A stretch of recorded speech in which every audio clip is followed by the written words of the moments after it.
All right. Well, my name is Makha Wakpa, and I'm going to be moderating this discussion. Um, I'll just introduce myself first. I am enrolled with the Cheyenne River Sioux tribe. I am Ochete Shakoing Itazib Cho Lakota. I grew up in Napa. I went to Napa High School, and I went on to get a doctorate degree in education. Um, but what got me into education and Native culture really was my introduction through Suscol Council, Suscol Intertribal Council. So I had a friend that was really involved in it, in the organization, and they held ceremonies, and I was encouraged to go. I was nervous about going, and when I went, it was like it was just an amazing experience. I'll never forget. It really changed my worldview. I had no idea that Native Americans had language still. I was taught in my school that Native Americans were pretty much extinct. And when I heard Native language, I was just blown away that that we had a living culture, because I have always thought that culture was something that was in the past and it was historic. So I really was introduced to like through Native culture, like living, existing, breathing through Suscol. So I'm really proud and honored to be part of this conversation and part of this fundraiser, and I really am interested in the project, and really am supportive. So later on, after I got my doctorate degree, I returned back to Napa and worked with Susquehanna Intertribal Council, and with their work with the mascot retirement of the Indian Napa High School Indian mascot, which I graduated from that school, and I experienced a lot of trauma around that issue. So I could really speak to it, and I was so happy to be involved with Charlie and a lot of members of Suscol who were also very invested in that topic and making that change. And so that was a very positive and recent experience that I've had. And right now I'm really interested in working with youth and leadership development. I work with youth who have a lot of similar issues that I had as being an urban native that was trying to make connections with their culture and identity. So I'm really happy to be part of this conversation, and I'm looking forward to it. I also just wanted to highlight that there is an auction that is happening, and I really would support or encourage all of you to look into it. It's at suscol.org. Without further ado, I would like to open the floor for you, and if you want to introduce yourself, go ahead. Of course. Hello, everybody. Thank you. Thank you, Makha and Suscol, for allowing a space such as this for me to advocate my perspective and share, and hopefully we can all learn something from this convo. Hi, I'm Reyna Cruz. I am Sioux, Pomo, Mixteca, and Chicana, and I experienced culture from a Native perspective as a Native youth, not on the res, but in Napa from kindergarten until 7th grade. So then I had moved to Santa Rosa. So now I'm experiencing the Santa Rosa City School Board of Education culture. It was kind of been a shock moving here from Napa, how much more open-minded Santa Rosa is and Sonoma County can be. Definitely has provided me with a platform to sort of keep tradition while instilling and building an individual thought as a Gen Z Native youth. I also have a responsibility as a Native youth to become informed and to do my own education on like educating myself. So thank you for having me here today. I'm also very much interested in the career of journalism, and I have been in yearbook all 4 years of my high school life. I'm a senior at Santa Rosa High School, and I'm also the senior yearbook editor. So been working on building a platform and gathering resources to do so and flourish in any industry I choose to pursue a career in. Awesome. And it's really a pleasure to get to know you too.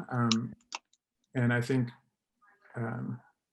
if you want to expand more on any of these questions that I'm asking you, you're welcome Yeah, to. of course. I really am interested in your journalism background, and also like your experience as being a Native woman and being still in high school and having like you have your whole future. Right. So I think it would be great for you to just Yeah, however you'd like. of course. Yeah, go ahead. Thank you. So I would be the first generation to be going to college and graduating from high school, as my parents did not, but I have various family that has been to school. Um, I say this because my upbringing has been deficit that I could advantage in this system. Um, for example, in 8th grade, I had decent grades. I wasn't failing any classes. I was a good student. You know, I'm very much involved and I always have been involved in my inner community.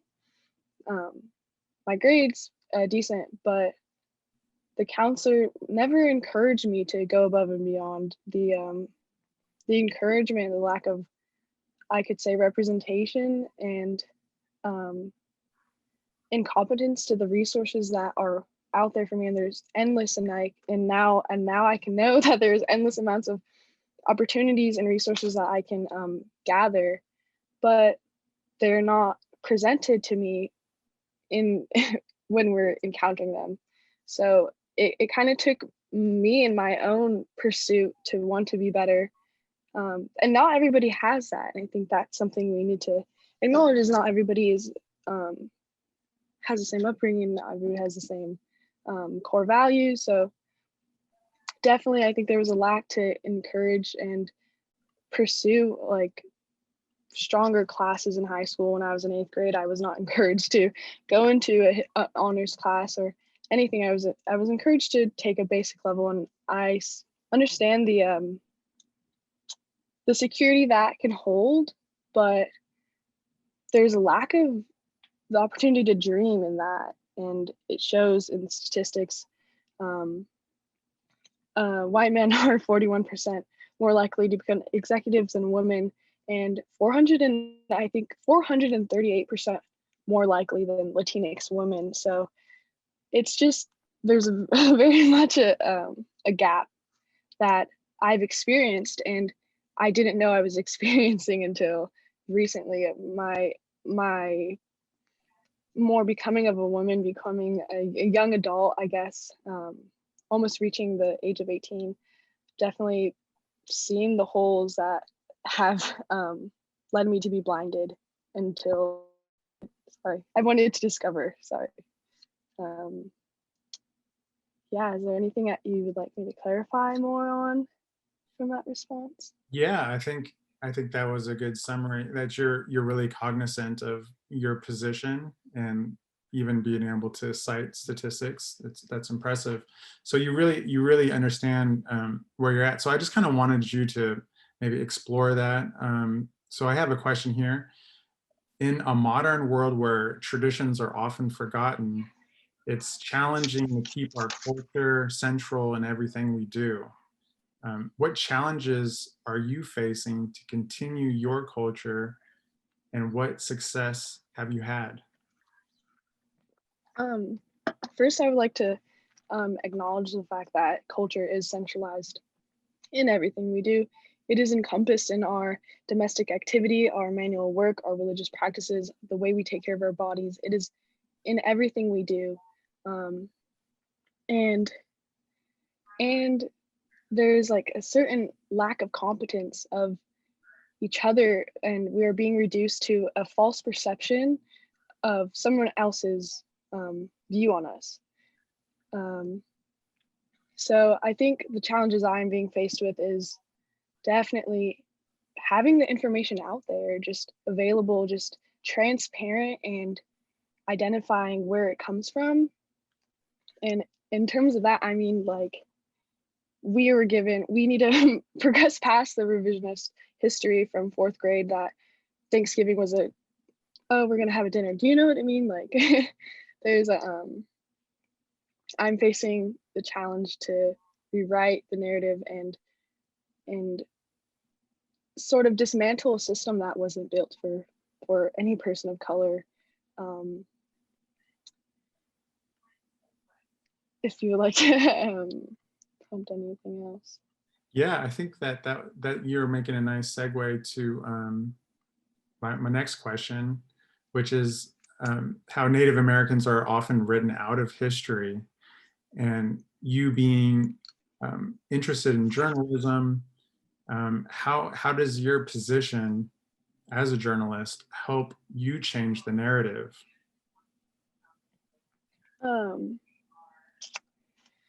So I think as a journalist, a core value is to get to the bottom of things and to dig deeper and understand both sides, any sides of, and all walks of life. That is definitely a journalistic skill that we should all have, is to question the information we are receiving, the information we are looking at and finding all over on media,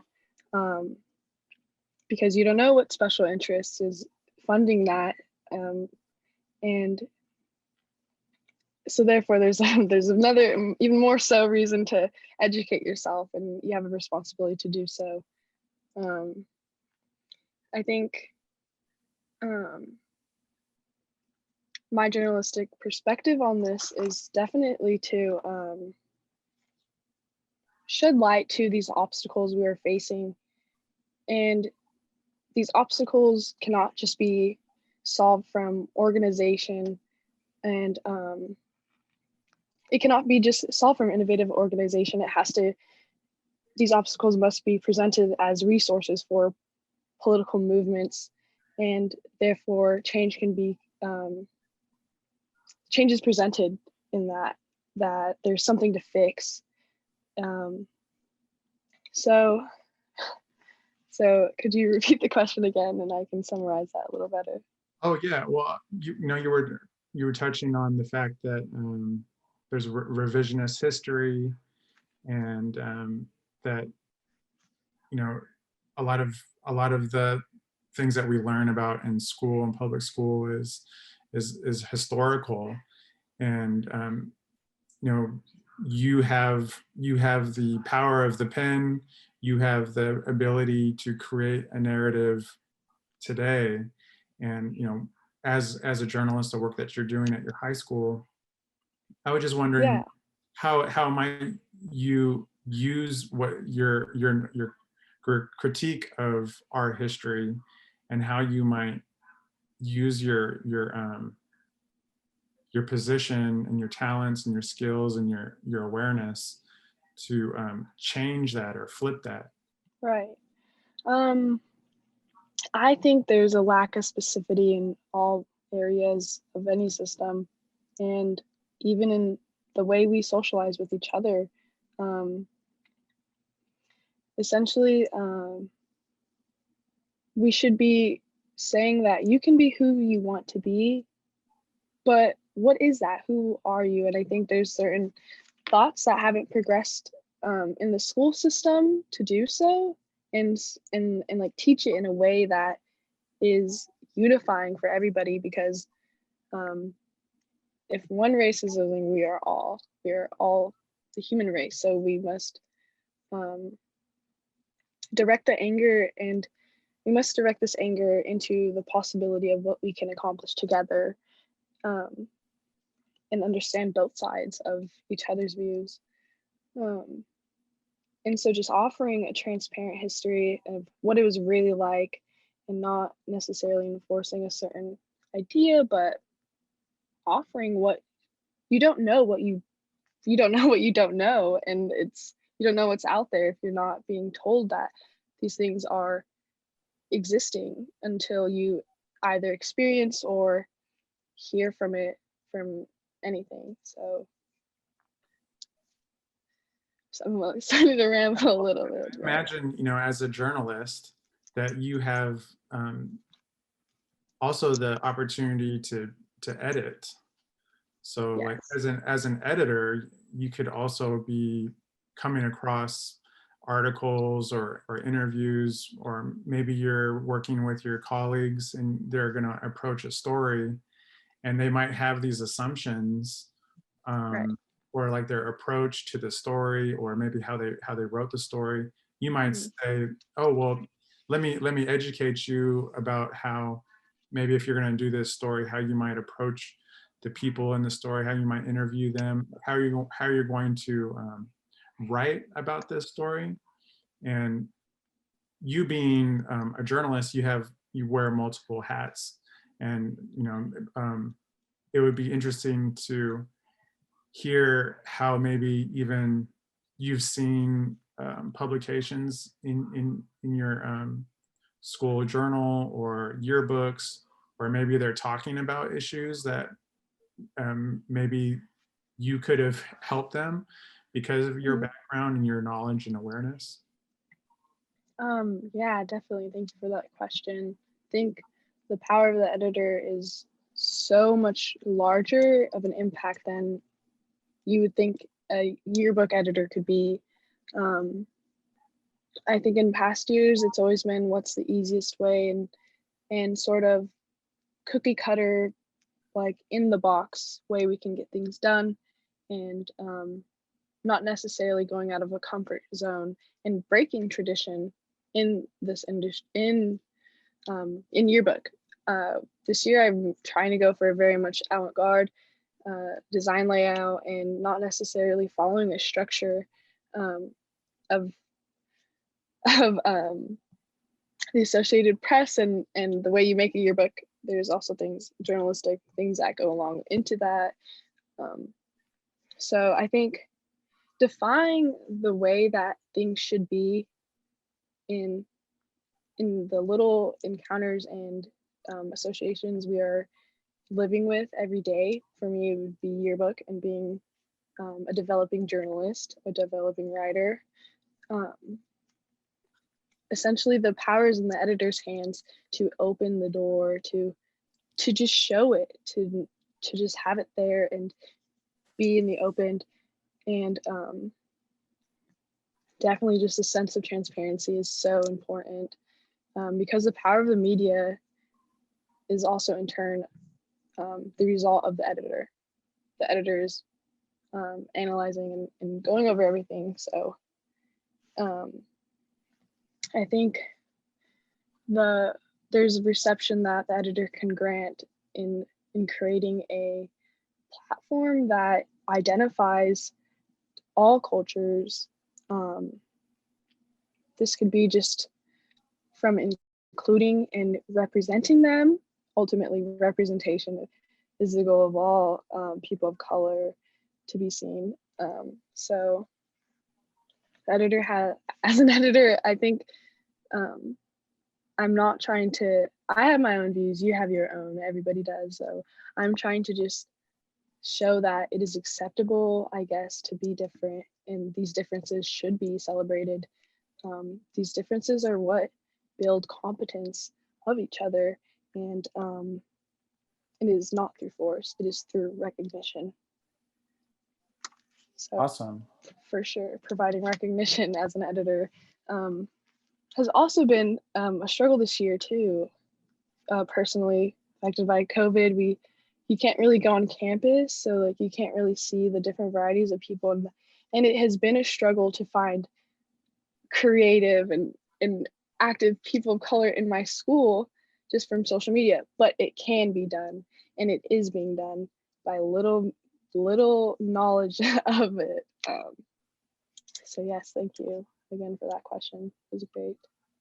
Well, I wanted to transition to talk about the age of a pandemic and how a lot of people are transitioning to technology and using technology as a new interface to Perfect. engage with an audience, and how COVID has really expanded the rate at which this is becoming socially acceptable. And for young people, this is something that young people have been using for a lot longer, and maybe are just generally more comfortable with using this technology.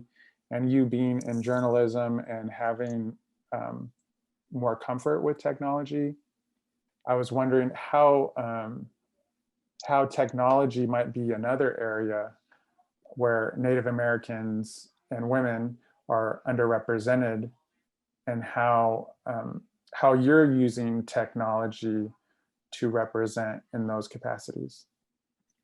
Of course. In the light of things, this pandemic has definitely caused issues to be presented very much loud. The conversation is loud. Everybody is hearing it.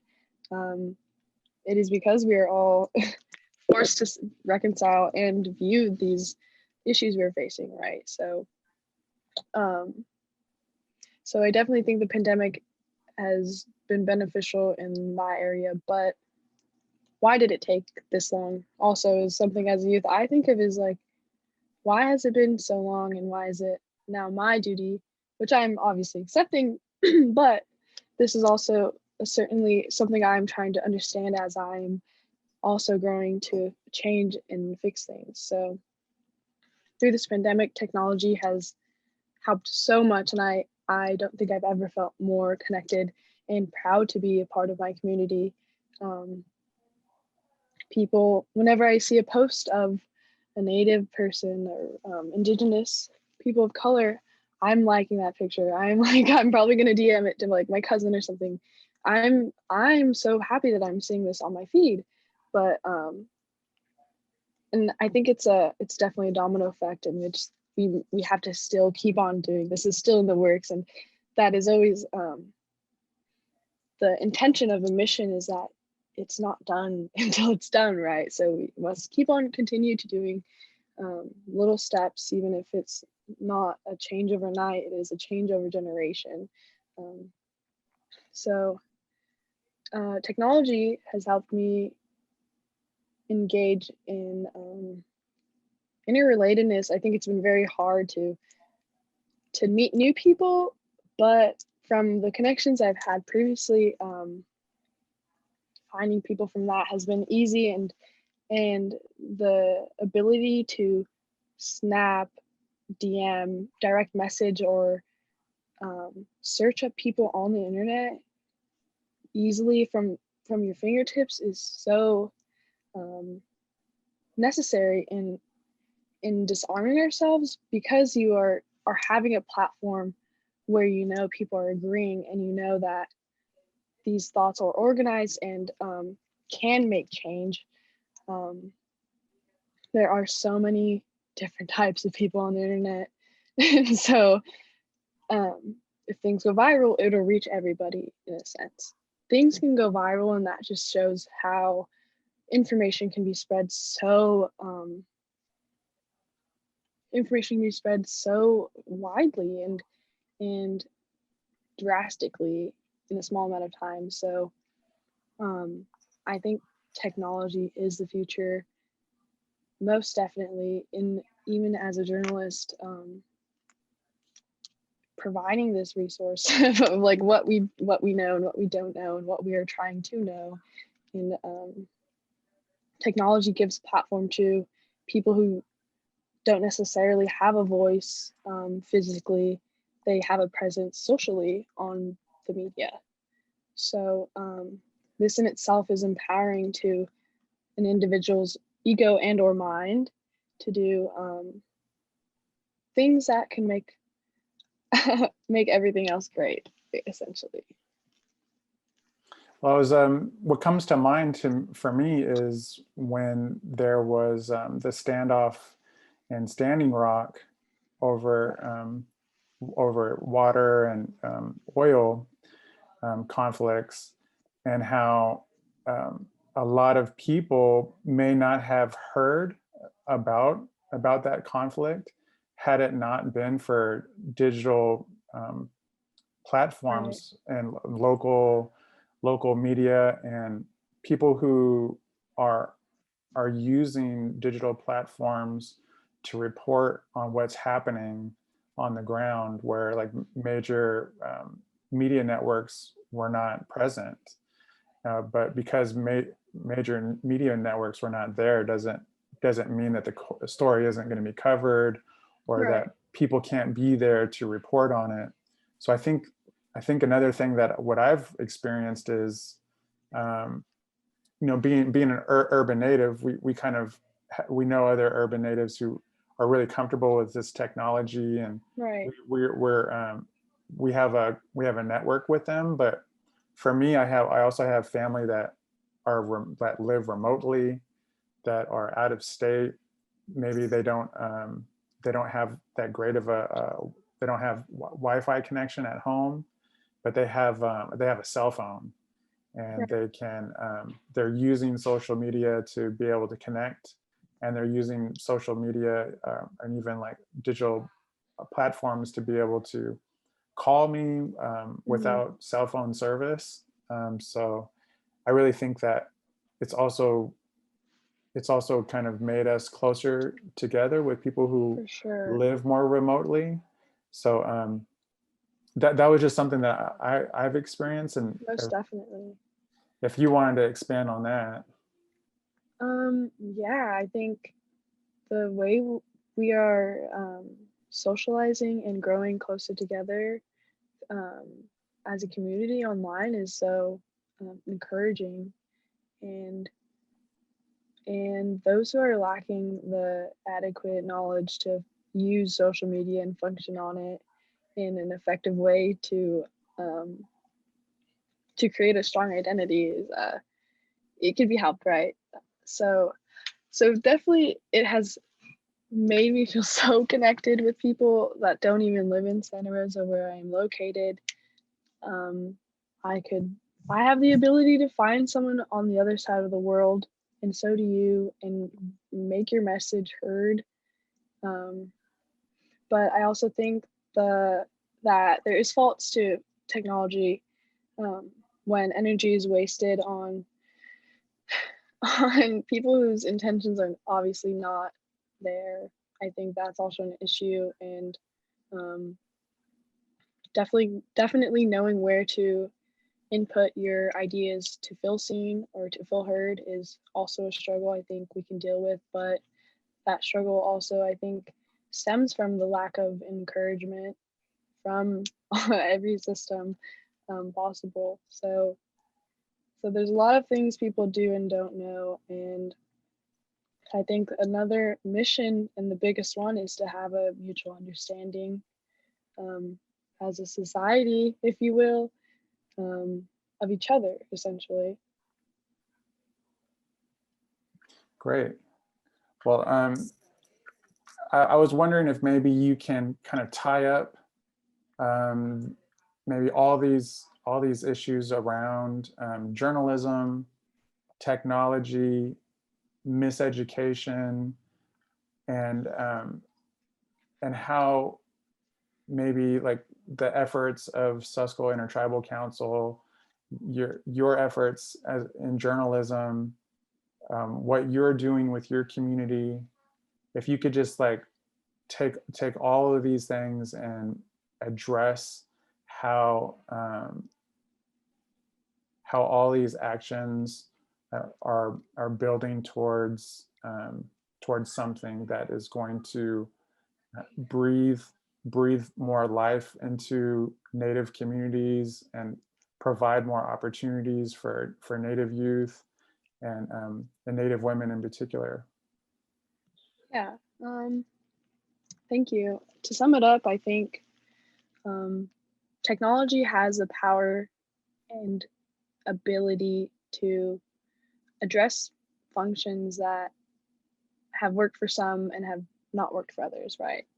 I think that technology has the power to showcase efforts done by many organizations, such as Suscol. The power is there, the capability to reach others of many audiences is there, and providing providing a transparent journalistic approach to this is a, I guess, easier way and more confrontational way to provide the information that is needed to progress together. So in essence, we are working to build something. We're working to build a system that is able to orbit and assess all communities and all multi-generational stress. It'll take a lot, and it'll take a lot of open-mindedness, but no one is born with the passion to hate anybody. It is taught, and these teachings can also be untaught and become well and beneficial for everybody, definitely. So as a youth involved in journalism, as a Native youth with the responsibility to rewrite my narrative, technology will aid me in this and make it available that Suscol can be reached and heard and seen by so many other people that could inflict change and ignite new possibilities that we can create together. And the energy, I guess, I contain and energy I'm facing and chasing in itself is able to be expressed through technology. So I'm wondering if that kind of answered it a little bit. Well, yeah, that sounds wonderful. One last thing, I was wondering, is there anything, do you feel like any blockages in what it is that you envision, like what you want to achieve, like not even just for yourself individually, but like maybe for your community or people like you? What blockages do you see, and like what can the community do, like the online community that's watching this, that's interested in these issues, that's interested in your views? What are some things that your school, your community, online viewers, what can they do to remove those blockages and create more opportunities for Native youth and Native women in particular? Well, I think anybody can seek to create multiracial formations. And when you're making multiracial formations, you're building a competence and building a sense of awareness of other cultures. So I think my community is lacking in its representation. And this is also seen everywhere.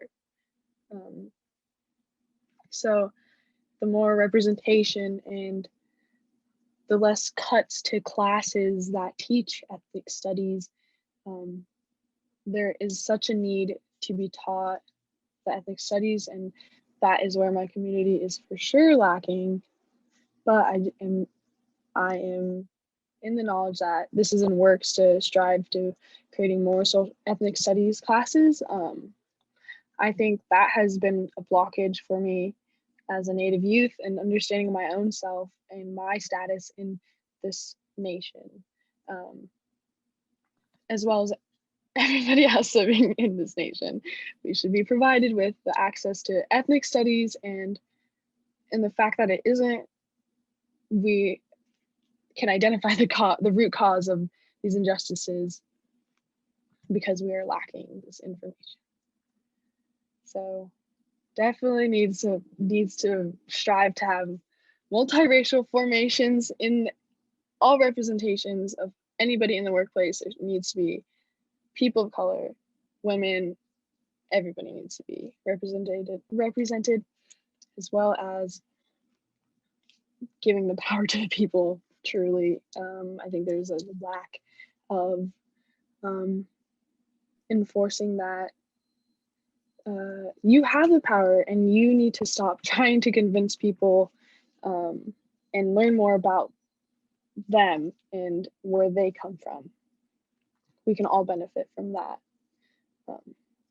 Yes, that is I think that's a good way to sum it up. Well, yeah, I think that was great. It's really been an honor to hear your thoughts, and I really want to acknowledge you as being somebody who's like a really tremendous leader, and you have a lot of potential, and like wherever you choose to go professionally, you are going to be underrepresented, and you are going to have like the odds against you. But because of that, it just increases your worth and your value. You have a lot of value that you offer because of your experience and your position. So I'm really excited to have heard from you and got to meet you and find out more about you. I think thank you so much. This is awesome. I love that the art conversation is being more analyzed and taken seriously. Yeah, I think there's just a lot of people that really want to hear from Native people. And I think a lot of people, when they think of natives that they want to hear from, they maybe often think, oh, I want to hear from some Native elder who has like this sage wisdom, right? And they're the stoic presence, like yeah. But who's saying like, I want to find out what the Native youth have to say, you know? They want to go as close as they can to like the history books. And the closest they can get to the history books oftentimes is somebody who's like on their deathbed or something. Like they have like a lot of our culture bearers really have are the ones that are the eldest, unfortunately, and a lot of the youth are just that much removed from a lot of those cultural aspects that people are really interested in. But it doesn't mean that we don't have those some answers to like some contemporary issues, and people like yourself, you have these experiences that our elders don't really have, and you have access to these tools that they don't have. But you're also in conversation with the community and with elders and ceremony. And so I think it's really important that people online, when they're interested in Native voices, that they're also thinking about Native youth, and they're thinking about what are the future generations of like Native leaders looking like? What are they calling for? What is it that they want?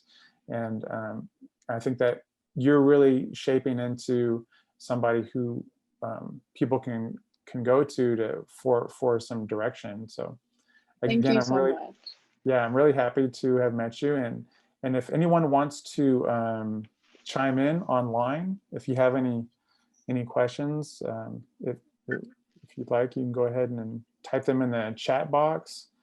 I think they're going to open up the mics also.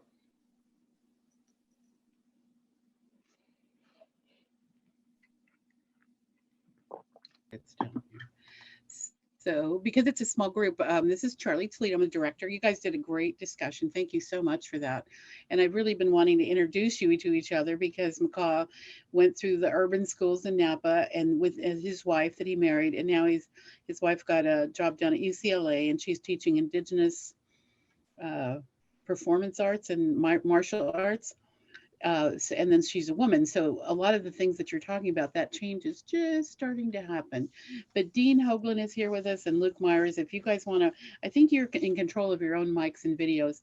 Because it's a smaller group, maybe the next 10 minutes we can just have a general discussion and you can ask questions or make comments. Yeah, I would love to hear any thoughts from the viewers, as I am also here to learn from you as well. Definitely feel free to comment on any comments that we had mentioned.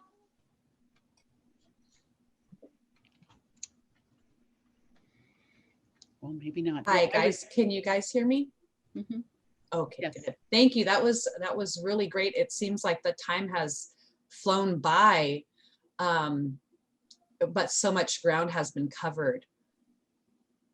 It was great.